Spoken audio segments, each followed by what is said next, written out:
Hello, my name is Eric, and I'm a geek.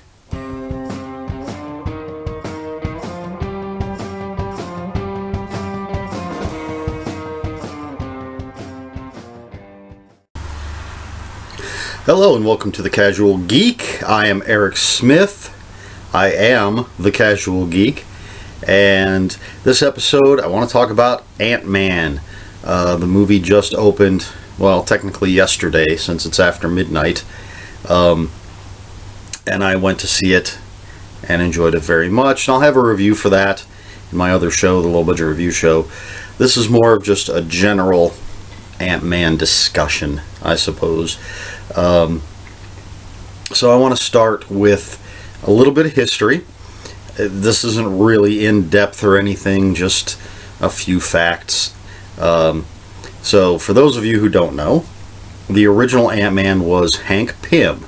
And the character of Hank Pym first appeared in Tales to Astonish number 27 in January of 1962. He was actually older than I am. Now, he didn't appear as Ant-Man until Tales to Astonish number 35, which was in September of 62. I think that first appearance in number 27, he was just sort of not a mad scientist, but kind of a crazy genius scientist kind of guy. And I think he had, pardon me, if I recall correctly, it was like an incredible shrinking man kind of adventure. He did shrink himself, but he just wasn't Ant-Man. He was just a dude that happened to shrink himself. But he became Ant-Man, the hero. And, of course, he discovered what became known as Pym particles, which is what he uses to shrink and grow. And so he was in love with Janet Van Dyne. They eventually got married, but he made her, or helped her, to become the Wasp. And they were partners, crime-fighting partners. And Hank Pym has also gone by a bunch of different names. Of course, Ant-Man. He's also been Giant Man, Goliath, Yellow Jacket, and for a short time, he took on the mantle of the Wasp. Excuse me. So, that's the original guy. He's had lots of problems, some mental issues. And, Ant-Man and the Wasp were founding members of the Avengers. The original Avengers were Iron Man, Thor, the Hulk, Ant-Man, and the Wasp. And they fought Loki. But Captain America didn't appear until issue 4 of the Avengers. That's when they found him frozen and thawed him out. But don't want to get off track here. We're talking about Ant-Man. So Hank Pym, he's the first one. Then you have Scott Lang, Ant-Man number 2, and that's the character, that's the guy that's Ant-Man in the movie, and currently Ant-Man in the comic books and such.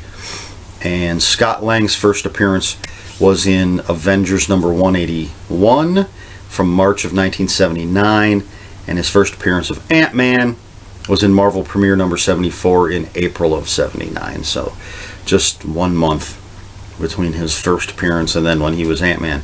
And Scott Lang, for those who don't know, haven't seen the movie yet, was an ex-con trying to go straight. He was working for Tony Stark gave him a job, but his daughter was ill, and so Scott returned to crime, and he broke into Hank Pym's place and stole the Ant-Man suit and used it to, he saved this doctor who then went on to save Scott's daughter's life. And Hank kind of gave his blessing and said, okay, you can be Ant-Man. And he's the Ant-Man that I've always really enjoyed.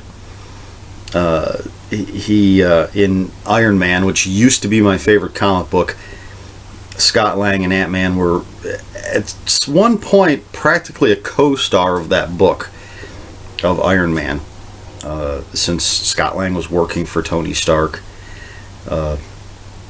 So that's I mean, I knew Hank Pym. I had read tons of the old Avengers and stuff, but Scott Lang was the one that really resonated, I suppose. So I enjoyed him. Then we have Eric O'Grady, also known as the Irredeemable Ant-Man. And his first appearance was in The Irredeemable Ant-Man #1 from December of 2006. And, excuse me, Eric O'Grady was just a low-level SHIELD agent and kind of skeevy guy. Just not a really bad guy, just a little, not the kind of guy you're going to bring home to mom. For you ladies. And he was working on the helicarrier, and he came across the latest iteration of the Ant-Man suit, and he stole it. And while he did fight crime, he mainly used the suit to pick up women and then spy on them in the shower. And yeah, he was pretty sleazy, but very entertaining.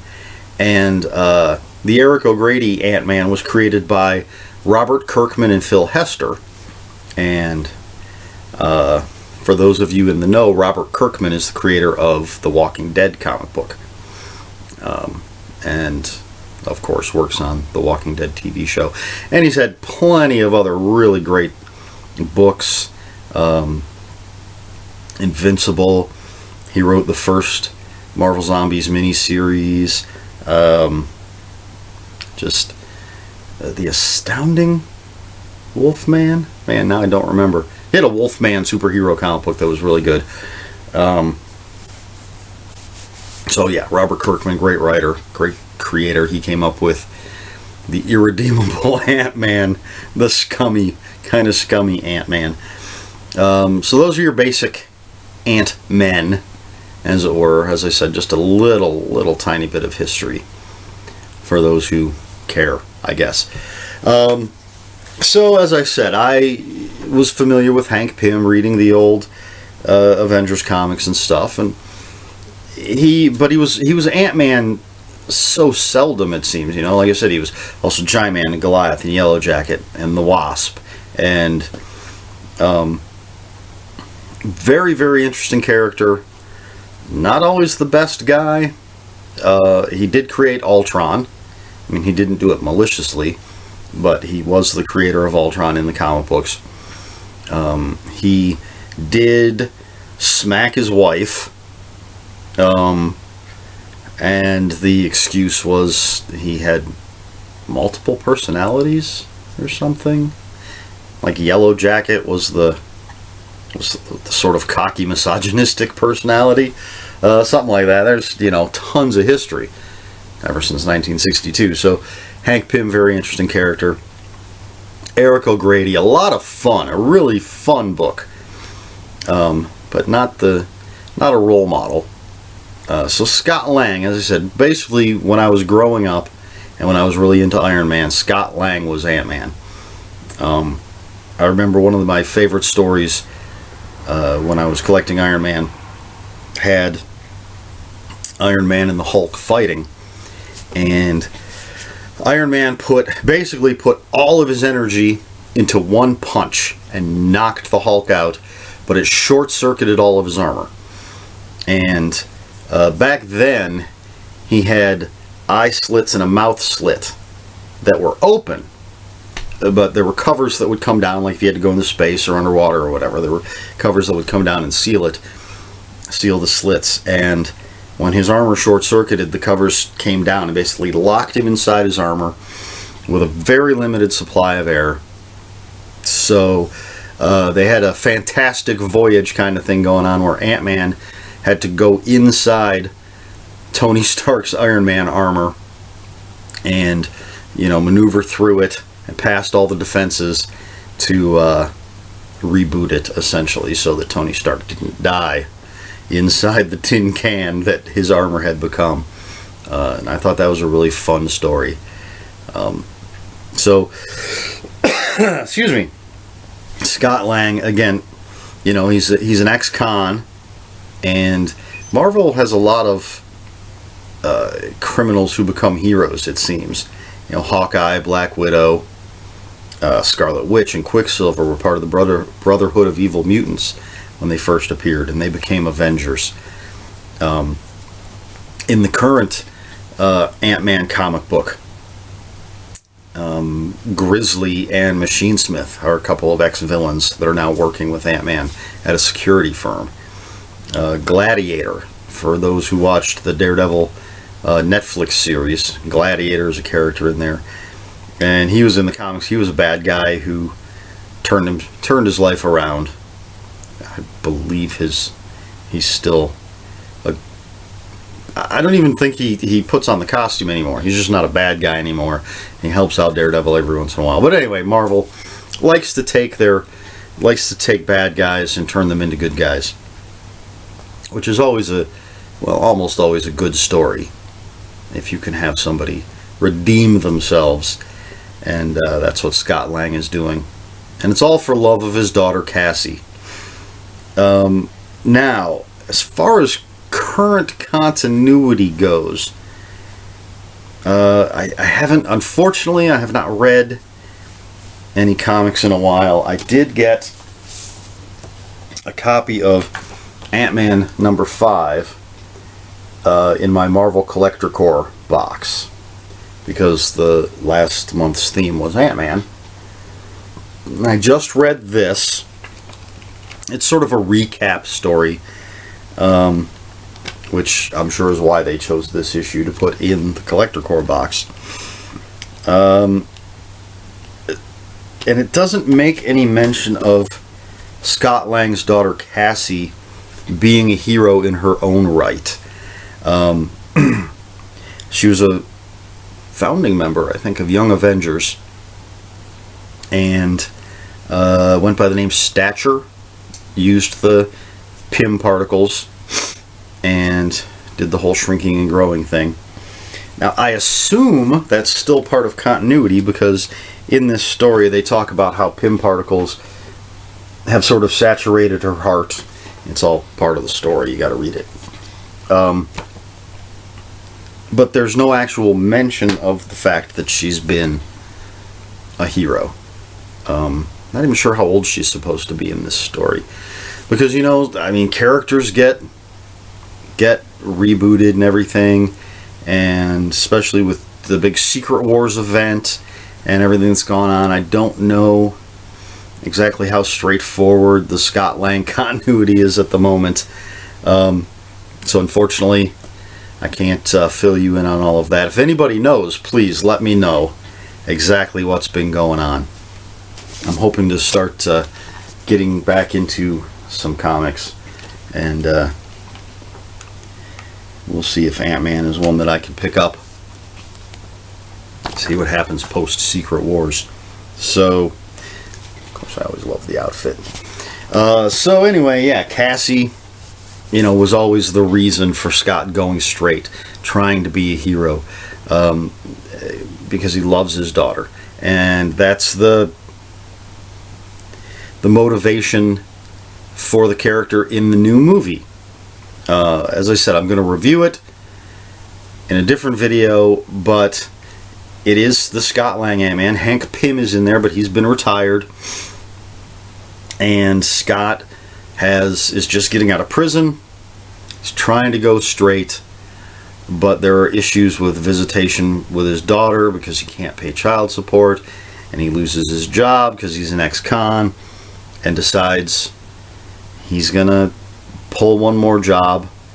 Doesn't realize he's breaking into Hank Pym's place, but he finds the Ant-Man suit. And again, it's all for his daughter, and it's she's very young in the movie. I'm not giving anything away. There's no spoilers here. She's very young, so this is pre-Cassie being a superhero of her own. And then, if all this weird continuity isn't enough, there's a new novel, Ant-Man, Natural Enemy by Jason Starr. If you can see where my bookmark is there, I haven't gotten too far into it. This is the beginning, and I'm only, where is it? Down to here. Now, Jason Starr is best known for his crime fiction. He's written a number of hard case crime books. That imprint, one of my favorites. I love most of the hard case crime stuff. A lot of good authors writing things there. So, since Scott Lang's an ex-con, seems like a crime writer, is a good fit for the story. Now, so far, Cassie, I think, in this book is 14. Of course, I don't know how old she was when she actually became Stature. So this, well, it seems like it would be current continuity because Scott Lang is on Tinder, dating, trying to date. Cassie's only 14, and early on in the book, she puts on the Ant-Man costume for the very first time. So she's obviously never used the Pym particles before. It's the first time she's ever shrunk down. So I've reviewed a couple of other Marvel novels that have come out in the past year or so, past 12 months or so, and they both seem to fit within current continuity. There's a Guardians of the Galaxy novel featuring Rocket and Groot that is firmly entrenched in the comic book universe, and as I said, seems to be current continuity. A new Avengers novel just came out a couple of months ago, before the Avengers movie, Age of Ultron, and that again also seems to be set in current continuity. This one, I'm not sure, because again, Cassie's only 14, she's never used the powers, so it's weird because it doesn't fit the movie continuity. It doesn't fit the comic book universe continuity that I know. But again, maybe the character's gone through kind of a reboot that I'm not aware of, and Cassie's never been Stature, and she's only 14, because I thought she was at least 16 when she was Stature. I don't know. So it's weird. It's not that it's bad. And I will review this when I finish it. Hopefully be in a day or two. Ooh, there's a nice picture there of Scott and Cassie. But yeah, so I'm not sure exactly where it fits within the multiple continuities that there seem to be. It seems with Secret Wars, the big Secret Wars event that Marvel has going on, that they're really trying to integrate the comic book universe with the movie, the cinematic universe. Make them work a little more in sync. Which is actually something they started doing a while back, because a few years ago, they introduced a Black Nick Fury into the regular Marvel universe and Agent Coulson. He didn't look like the actor that plays Agent Coulson, and the Black Nick Fury that was introduced in the regular Marvel universe didn't look like Sam Jackson. But at least they were adding them to the universe. And apparently now Star-Lord just looks like Chris Pratt in the comic books. I don't know. So anyway, it's not confusing as far as, I know the movie and the comics are separate. It's just kind of weird to have this seemingly third continuity, especially when the other two novels fit firmly within the modern day Marvel universe, and this one seems to be modern but retro. I don't know. I'm kind of rambling about this at this point. But again, I'll reserve judgment as far as the book goes until I finish it. I like the picture. I like that. It's good stuff. So Ant-Man, he's out there right now. Interested in what the box office is going to be. Of course, in the ads, you're only going to see the positive blurbs. I've seen one review that was very positive. I've read a review that was very positive. My brother-in-law, kind of a negative person to begin with, he said all he heard was bad reviews. So I haven't heard any bad reviews yet, but I haven't gone digging for a lot of reviews. But I have not seen a lot of Ant-Man merchandise. When an X-Men movie comes out, it seems like there's t-shirts and toys and all sorts of stuff that hits the stands. And, when Avengers Age of Ultron came out, you get t-shirts and toys and all sorts of stuff that hits the stands. And I don't think I've seen anything Ant-Man. Maybe Hot Topic has something, but I haven't been there. The only Ant-Man stuff that I have, aside from the book and the comic and everything, well, even the comic, came from my Collector Core box. My Marvel Collector Core. This t-shirt I'm wearing came from the Collector Core. I've got a Funko Pop with the world's tiniest bobblehead that came from the Collector Core. A couple of a yellow jacket and a Scott Lang helmetless Ant-Man from blind boxes that came from the Collector Core. I've kind of kept my eye out looking for any Ant-Man toys or anything, and just haven't seen it. So I don't know if someone somewhere was hedging their bets, not sure how the movie was going to be received, so they just didn't bother to make a lot of stuff or anything. I'm not really sure. Maybe I'm just looking in the wrong places. Maybe there are toys and things out there and I just haven't come across them. I don't know. It just doesn't seem like they've really pushed the merchandise for Ant-Man. I don't know. If anybody's seen anything, if there's any cool stuff, let me know. Because, I can always use a few more toys. I haven't looked on Amazon or anything like that to see if there's any new stuff. Basically, if I'm out at a store that happens to carry toys, I'll go to the toy section and check it out. I haven't been to Toys R Us either, so maybe there's some stuff out there. But again, I just haven't seen it, so it doesn't seem like there's been a huge push. Again, obviously, they went with the all-new novel, which is cool. I really like what Marvel's been doing. And actually, there's an excerpt from the next original Marvel novel, which is a Deadpool novel. I believe comes out in August. And I'm very much looking forward to that one. So I may be doing a Deadpool episode one of these days, even before the movie comes out. So I think I've covered just about everything. I don't know if there's much more to talk about with Ant-Man. Oh, I did, and I probably should have done this at the beginning. I did want to talk a little bit about his powers for those who don't know exactly what they are.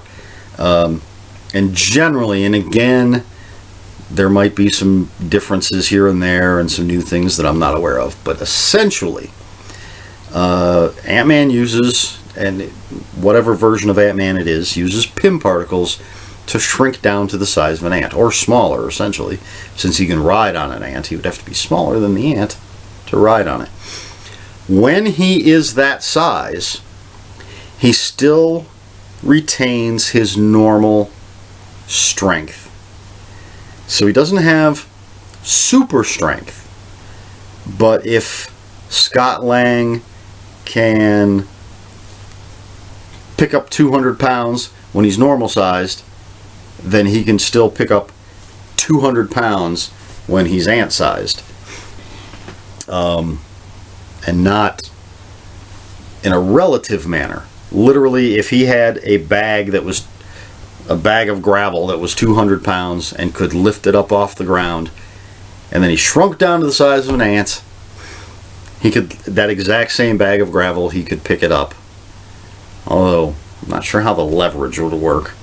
He'd have to get under there and but he could pick it up, is what I'm saying. He has the exact same strength at ant size that he has when he's full size. and he can communicate with ants. So he rides around on them. They help him out. He can make them do tricks. Way back in the day, Hank Pym actually had a cannon, a little ant cannon, and he would, he'd have the police radio on, I think, and hear about a crime. And so he would, okay, well, it's over there in that neighborhood.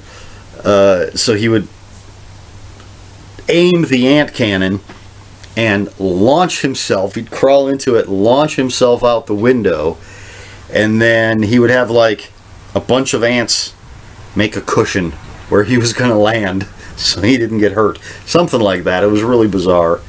But, that was back in the early 60s. That's how they wrote comics back then. But yes, he can control ants. And like I said, he'll ride around on them. And in the movie, there's some really, really cool stuff with the ants. Great effects.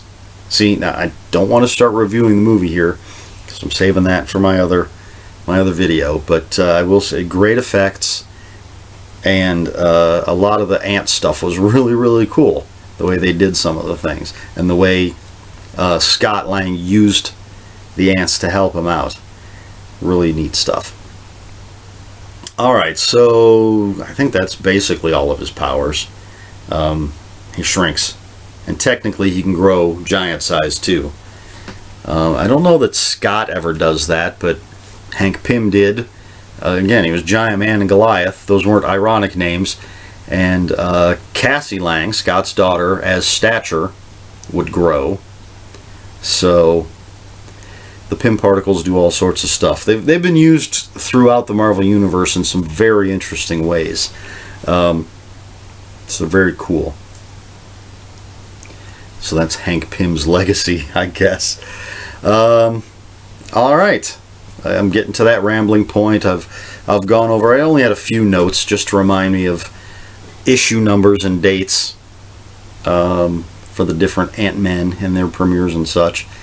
And so I'm getting to that rambly point, and I'm watching the clock in the corner. And if I'm going to keep this show at half an hour, then I'm just about there. So that's it for this episode of The Casual Geek, where I ramble on about Ant-Man, a character that I very much enjoy. Top 10, maybe. Top 20, I'd say definitely. Top 10, possibly. I usually go for the even more obscure street-level heroes. But, yeah, I enjoy Ant-Man. And, again, he's like most characters. I like him most when he's written well. But it would take a really bad writer, I think, to mess up. To write a horrible, horrible Ant-Man story. So, you know what? Check him out. There's, he's got a comic that comes out every month. There's the new novel. There's obviously the movie, which I'm going to check that box office and see how it does. I hope it does really well. It's good. It's fun. It's funny. Lots of action. So yeah, check out Ant-Man. You can get. There's reprints of the old Avengers comics. I'm sure there's reprints of Tales to Astonish, so you can go back and read the really old stuff, pre-Avengers.